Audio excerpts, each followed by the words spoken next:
AIDSO पक्षरु zonal convention आज AIDSO नेतृत्व में आरजीकर मेडिकल कॉलेज रे दुष्कर्म हत्यार शिकार होइतिबा डाक्तरी छात्री को न्याय प्रदान सहित कैंपस और बाहर छात्री तथा महिला मानक सुरक्षा को सुनिश्चित करने, शिक्षा क्षेत्र में फीस वृद्धि बंद करने, सरकारी शिक्षा को सुरक्षित करने, समस्त शिक्षा अनुष्ठान में आवश्यक शिक्षक अध्यापक शिक्षा कर्मचारी पदवी स्थायी भित्ति पूरण करने, बंद होइतिबा समस्त सरकारी प्राथमिक विद्यालयगुड़िक तुरंत खोलिबा, शिक्षा ध्वंसकारी जातीय शिक्षा नीति 2020 को तुरंत बातिल करने, तुरंत प्रत्यक्ष छात्र संसद निर्वाचन करने, समस्त छात्र छात्री को फ्री बस पास जोगाई देबा इत्यादि दाबी रे एक विशाल शोभा यात्रा रे छात्र छात्री माने खलिकोट विश्वविद्यालय निकटरू बाहरी प्रकाशन हॉल रे पहुंचीथिले। परे सेठारे जोनाल कन्वेंशन रे अंशग्रहण करथिले। एथिरे गंजाम समेत दक्षिण ओडिशार 6टी जिलार कार्यकर्ता एवं शह शह छात्र छात्री जोग देथिले। सरकार जदि आम दाबी न शुणती ताहले एआईडीएसओ पक्षरु आगामी दिन में छात्र आंदोलन करिबो बोली राज्य सभापति सोमनाथ बेहरा चेतावनी दैछन्ति।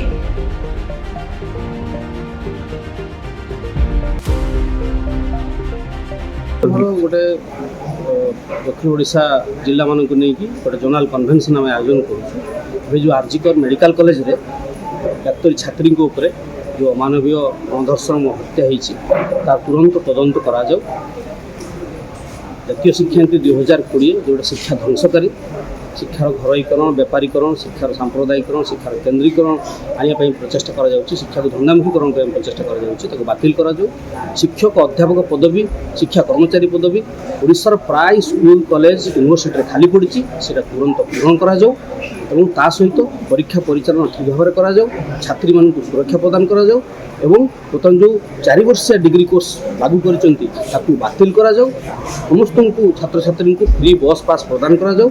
एभली विभिन्न शिक्षागत दाबी नहीं आज ये शिक्षा कन्वेंशन होची एवं आगामी दिन में यही कन्वेंशन को जो मैंने शिक्षा नहीं जीवे जदि दाबी पूरण न होची आगामी दिन सरकार जदि यही समस्त स्कूल कॉलेज को भित्तिभूमि विकास न करुँच शिक्षक अध्यापक प्रदान न करुँच कॉलेज इलेक्शन बंद होती यूनिवर्सिटी इलेक्शन बंद होती प्रत्येक इलेक्शन न करुँच दाबी समूह पूरण न होची आगामी दिन में बृहत्तर छात्र आंदोलन चेतावनी एआईडीएसओ तरफ आम सरकार को दूँ। मेनली आज जो कन्वेंशन हो जातीय शिक्षा नीति 2020 जो लागू संपूर्ण विरोध आप जानते जातीय शिक्षा नीति लागू होगा फल प्रोजर मजर ना बर्तमान सरकार गवर्नमेंट प्राइमरी स्कूल बंद कर संपूर्ण विरोध कर दिगरे जो एकक प्रवेशिका परीक्षा विभिन्न जगार लागू कर शिक्षार केन्द्रीकरण कर जोटा कि आप देखिए नीट एवं नेट्र जो परीक्षार जो घोटाला है से नजर देखते।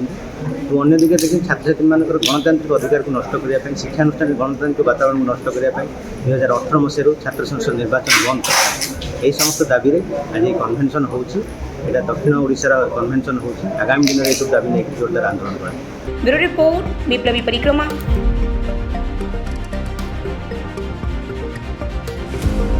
Please like, share and subscribe to our channel Biplavi Parikrama.